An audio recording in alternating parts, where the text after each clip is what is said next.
आज मैं एक ऐसे महान ग्रंथ की आपसे चर्चा कर रहा हूँ जो न केवल भारत का गौरव है बल्कि वैश्विक राजनीतिक और आर्थिक चिंतन का एक अनमोल स्तंभ है।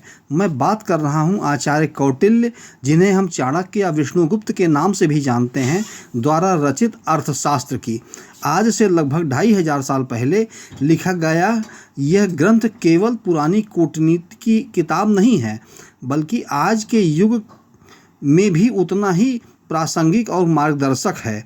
जब हम अर्थशास्त्र का नाम सुनते हैं तो हमें लगता है यह केवल धन दौलत या इकोनॉमिक्स की बात करता होगा, लेकिन कौटिल्य के लिए अर्थ का मतलब सिर्फ पैसा नहीं था।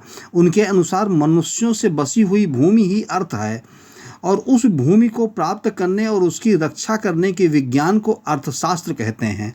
यह ग्रंथ वास्तव में शासन कला, कूटनीति, विदेश नीति और लोक कल्याण का एक संपूर्ण मैनुअल है। कौटिल्य के अर्थशास्त्र का सबसे बड़ा महत्व यह है कि यह कोरी कल्पनाओं या आदर्शों पर नहीं बल्कि यथार्थवाद पर आधारित है। चाणक्य ने शासक को यह सिखाया कि एक मजबूत राज्य के निर्माण के लिए व्यवहारिक होना कितना जरूरी है। उन्होंने सप्तांग सिद्धांत दिया, जिसमें राज्य के 7 अंग होते हैं: राजा, मंत्री, जनता व भूमि, किला, कोष या खजाना, दंड अर्थात सेना, और मित्र के रूप में एक जीवित शरीर की तरह राज्य को देखा गया है। इसमें यह सिद्धांत आज भी कारपोरेट मैनेजमेंट और देश के प्रशासनिक ढांचे को चलाने के लिए उतना ही सटीक बैठता है। कूटनीति और विदेश नीति के क्षेत्र में अर्थशास्त्र का मंडल सिद्धांत आज भी दुनिया भर की सैन्य अकादमियों और अंतर्राष्ट्रीय संबंधों में पढ़ाया जाता है। दुश्मन का दुश्मन दोस्त होता है, यह सीधा और व्यवहारिक नियम चाणक्य ने ही दुनिया को दिया था। उन्होंने साम दाम दंड भेद की नीतियां सिखाईं, जो आज भी वैश्विक राजनीति में देशों के बीच साफ देखी जा सकती है। लेकिन इस ग्रंथ का सबसे खूबसूरत पहलू यह है कि चाणक्य का राजा कोई तानाशाह नहीं है। चाणक्य ने राजा की शक्ति पर धर्म और प्रजा के हित का अंकुश लगाया था।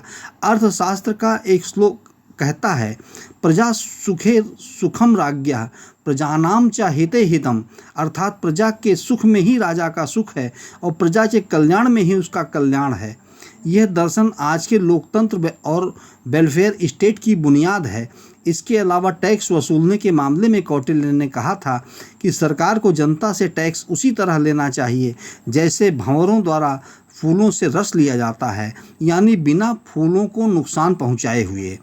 आज के समय में जब दुनिया भ्रष्टाचार, आंतरिक सुरक्षा के खतरों, आर्थिक मंदी, कमजोर गवर्नेंस से जूझ रही है, तब कौटिल्य का अर्थशास्त्र हमें एक पारदर्शी, जवाबदेह और मजबूत प्रशासनिक व्यवस्था बनाने का रास्ता दिखाता है। यह ग्रंथ हमें सिखाता है कि कोई भी राष्ट्र केवल अपनी सीमाओं से बड़ा नहीं होता, बल्कि वह अपनी आर्थिक आत्मनिर्भरता, कुशल कूटनीति और मजबूत न्याय प्रणाली से महान बनता है। कौटिल्य का अर्थशास्त्र अतीत की कोई बंद किताब नहीं बल्कि भविष्य का एक जीवंत रोड मैप है। यह भारत की उस बौद्धिक संपदा का प्रतीक है जिसने दुनिया को राजनीति और अर्थनीति का ककहरा सिखाया। धन्यवाद।